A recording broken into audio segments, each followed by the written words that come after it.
I was raised to believe in grace, but I was also raised to believe in retribution.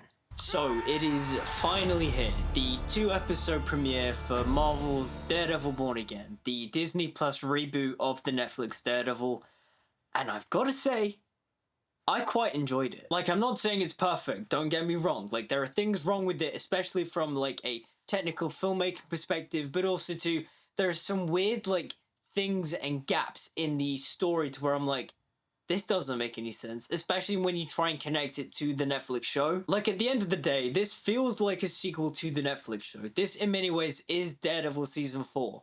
But at the same time, too, there are some flavorings in this show that make it feel different to where I'm like, okay, I don't hate this, I quite like it, but also, too, it's not as well executed as the Netflix show. Like, if I think the Netflix show is like a 10 out of 10, I've said before that, like, the Daredevil Netflix show is one of my favorite shows ever made, then Daredevil Born Again is a solid follow-up, but it's not near the heights of the Netflix show. Before we continue with the rest of the video, don't forget to like, comment, subscribe, follow me on social media. It's all linked down in the description. I'm also an actor and filmmaker myself, so check out my latest short film, The Shining Optimism of VF Manar. Also, too, if you're interested, check out the link in the description to my Indiegogo campaign for my upcoming fantasy short film, The Singer's Tale. Any contribution as little or greater than £1 is greatly appreciated. But anyways, let's dive into the story. So first things first, the show opens and I'm like, okay, this is really cool, this is really nice. We have Nelson, Murdock, and Paige. They're like, you know, chilling together as friends. We see Matt and Karen trying to like rekindle their romance and it's like, okay, this is cool. They're in Josie's bar, though it's redesigned, but still they're in Josie's bar. It's the same actress playing Josie. It feels like a nice little reunion of the Netflix show. And then it happens. They killed Foggy. And the thing is that I was aware of this going into the show, or at least I had a sneaking suspicion going into the show that Foggy was going to die because, yeah, it was kind of telegraphed, like, all over, like, the interview circuit and stuff. But at the same time, too, in context of the show, seeing it being executed in the show, I really enjoyed it. I really liked it. The way Charlie Cox performs, like, hearing Foggy die, you know, he's on the rooftop, like, pummeling Dex, and then he hears Foggy's heart stop, and he breaks down, he's like, and it's just, like, really, like, deep, high-pitched, but also, too, like, heartfelt, like, sob. Incredible. I loved it.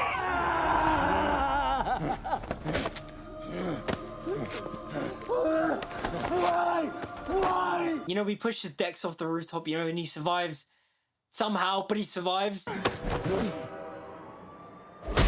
But, like, his reaction to hearing Foggy die is heartbreaking and just, overall, I really like Foggy's death. Like, I know there are corners of the Daredevil fan base like, they killed Foggy, they ruined the show is dead, So? Like Charlie Cox said in an interview, they'd been gone for several years, they wanted to launch the show with a bang, and killing off Foggy, it worked. But also too, for all we know, this might be a fake out. Foggy might not be dead. I've been seeing fan theories pop up comparing this to like a recent Daredevil run that Foggy faked his death. So maybe Foggy did fake his death. I've also seen rumors on Twitter saying that Deborah Ann and Eldon Henson will appear in Daredevil Born Again Season 2, so maybe Foggy did fake his death. But honestly, Foggy's death was heartbreaking, and I thought it was a really brilliant way to open up the show. And then the rest of the episode plays out, and you can tell that in many ways, this show was meant to be something else originally. You can see, like, the threads stitching this and the Netflix show together, but you can see the threads. You can tell that the Netflix connections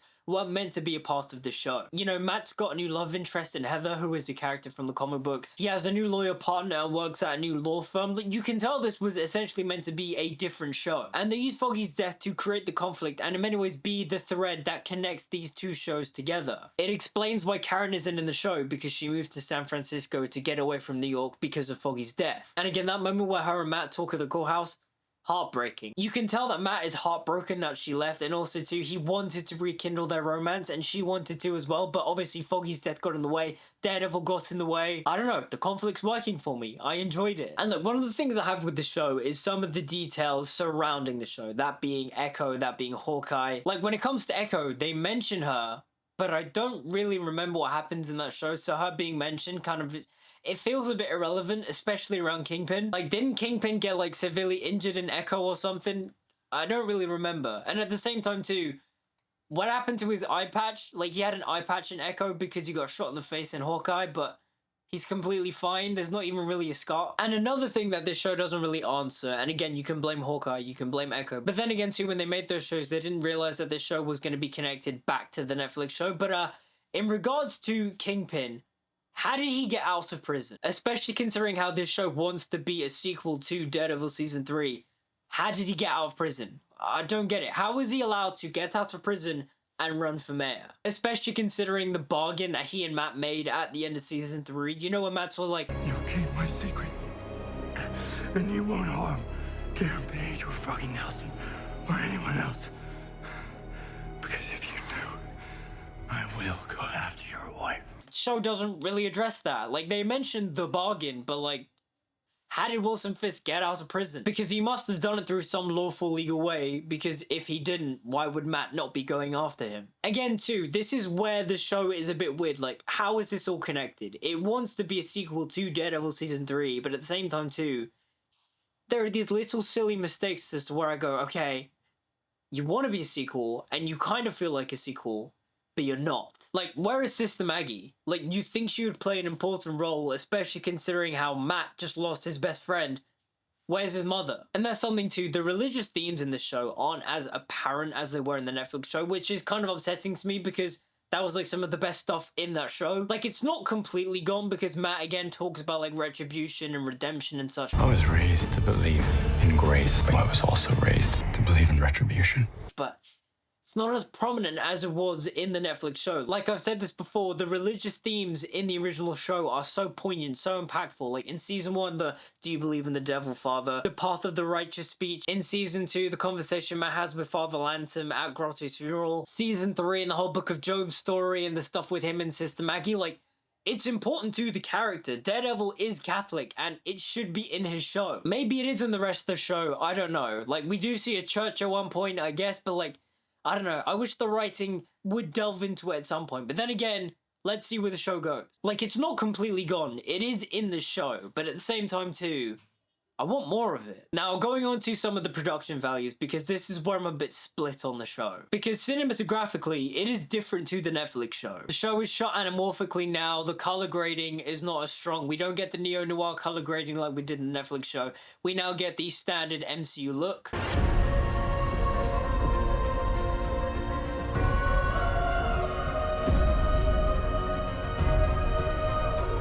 And look, they do some really cool things direction-wise and cinematography-wise in the show. Like, they do a dolly zoom at the beginning of the episode to, like, showcase Matt's radar sense.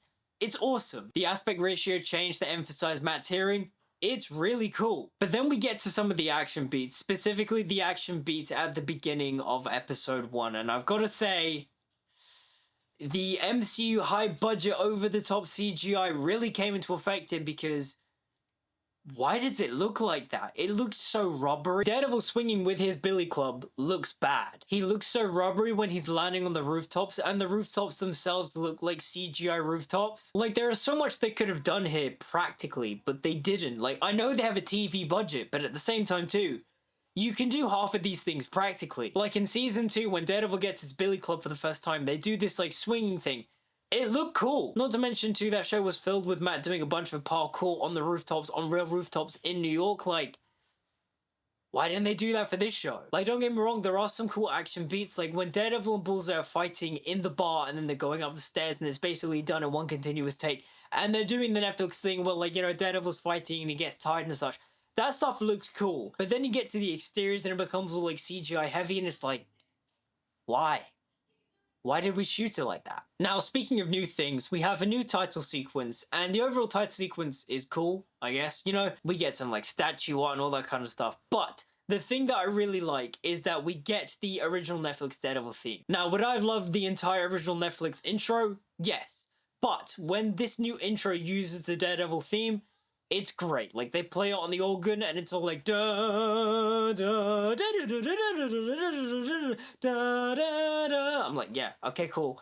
You won me over. It's Daredevil. Okay, cool. I'm in. And look, the acting in the show is amazing, specifically from Charlie Cox and Vincent D'Onofrio, because when they are on screen together, it's electric. Like, that scene in the diner, is fantastic. Because the show has now reinstated the context of the Netflix show, you feel the tension between these two characters. You feel the history, the tension. When they're sitting across from each other being somewhat civil, it's interesting. You're like, oh, they're being civil, but at the same time too, they both hate each other's guts. Like, this character stuff is cool. That's why I like this show. Also, speaking of Fisk in the Netflix show, they bring back Vanessa. They bring back Aelid Zura as Vanessa.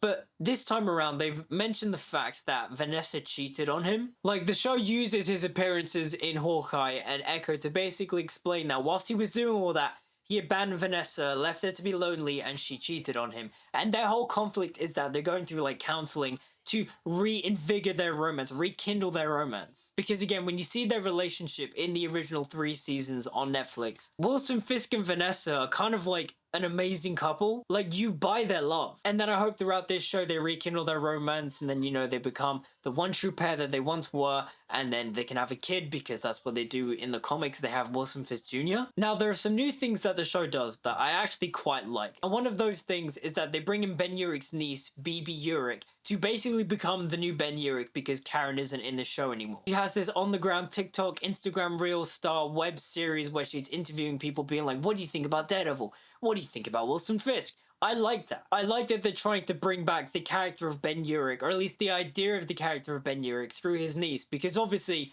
Ben Urich died, and also too, Ben Urich in the comics is a very important character, so that's why it was so shocking that he died in the first season. And so them trying to reinvigorate the character of Ben Urich through BB Urich works for me. I quite like that. I think that's really cool. And speaking of Bullseye, we bring Bullseye Dex back, and he's in costume, but the costume looks kind of lame. Like, they gave him some really cool gloves, like he's got Bullseye in his gloves, and you're like, oh damn, they gave him a really cool Bullseye outfit.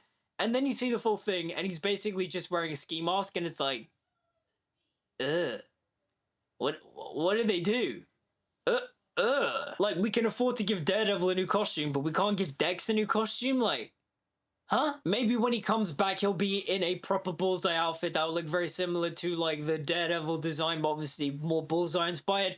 Who knows? But right now, the costume he had was pretty crap. So those were all my thoughts on episode 1. And then when we get into episode 2, this is where the show feels very disjointed and not really connected to the Netflix stuff. Like, this was an episode where you could tell this was meant to be part of the original version of Daredevil Born Again, because again, this was before the creative overhaul. This was before Kevin Feige came in and was like, no, you have to make it like the Netflix show, because this episode feels very standalone. Matt Murdock is barely in the costume, which again is something that apparently was meant to be in the original version of Born Again. The show was meant to focus a lot more on Matt Murdock being a lawyer. Matt is doing a case trying to help the White Tiger clear his name throughout a case and such. And throughout this episode, Matt Murdock is just Matt Murdock. There is no Daredevil costume. The only hint of the costume that we get is the broken piece that Karen gives him in the first episode. He's like carrying it around, like holding it, just like, oh, yep, this is the broken horn. I'm going to become Daredevil again. But throughout this episode, he is just Matt Murdock. Even when he's doing the big action set piece at the end of the episode, it's as Matt Murdock. I actually kind of liked it. It felt like a standalone issue of a comic book, because, you know, in comic books, you get like the serialized arcs, and then to break up the arcs, there'll be like 1 or 2 standalone issues. That's what this episode felt like. And one of the cool things about the action set piece was that one of the dirty cops actually had a Punisher skull tattooed on his wrist. And I wonder if that's actually going to become like a plot point of the show, because obviously we know Punisher's coming. So I wonder if him being involved in the show is because of this. You realize that people are like diminishing the value of his skull. They're twisting and warping it to their own agendas when it's actually meant to mean something else. And in this episode too, we see some really cool and interesting things from Wilson Fisk, where he is being the big political machination schemer. Also, I'm just going to point this out because the show does make it very subtle, but you know, Wilson Fisk in the show is essentially an allegory for a certain orange man. And obviously, while Matt is off doing Matt Murdock stuff, we get the stuff with Kingpin, to where Kingpin is trying to be legitimate, but at the same time too, old habits don't die. He's there, you know, doing his political machinations and scheming and blackmailing. Also, when Wilson Fisk is doing his mayoral speeches and stuff, we get a Spider-Man reference, because hell yeah, that's cool. And obviously Spider-Man won't appear in the show, but it's nice to see that down the line, we will see Spider-Man and Daredevil hopefully show up on screen together. But yeah, episode 2 ended, and in my head I was like, I'm liking this. This is good. The next episode needs to pick up a little bit, like, I want to see Daredevil again, but for the most part, I'm enjoying it. I can't wait for when John Bernthal returns as the Punisher, because obviously we know he's going to show up. He's in the trailer, but also too, they released a TV spot the other day showcasing Punisher's dialogue, and I'm excited. He's all like, Red, There's something eating you up inside, and you gotta let it out. You gotta fight. You're angry. Red, you're angry, aren't you? And I can see it on you. It's all over you. You hate yourself. He's eating you up because you ain't done a damn thing about it. I'm like, yes, that's the John Bernthal Punisher and the Matt Murdock, the Charlie Cox Daredevil that I want. That's the relationship and dynamic between Daredevil and Punisher that I want. I'm enjoying it. I am enjoying this show. Like, yes, I've got my complaints, especially from a technical level. Like, I don't love the low contrast color grading. I don't love the excess of CGI and such. The story connections trying to connect the Netflix show are cool, but at the same time too, the ones that don't connect the show to the Netflix show are very odd and very weird because they haven't really explained it. I don't know if I'll cover this show week to week or just wait till it's all wrapped up and then do a big video on it. But so far, with Daredevil Born Again, I'm really enjoying it. I'm happy. As a Daredevil fan, I'm satisfied. Those are my thoughts on the first 2 episodes of Daredevil Born Again. What did you guys think about it? Let me know in the comments down below. Like, comment, subscribe, follow me on social media, all the good stuff. Until we meet again, see you guys next time.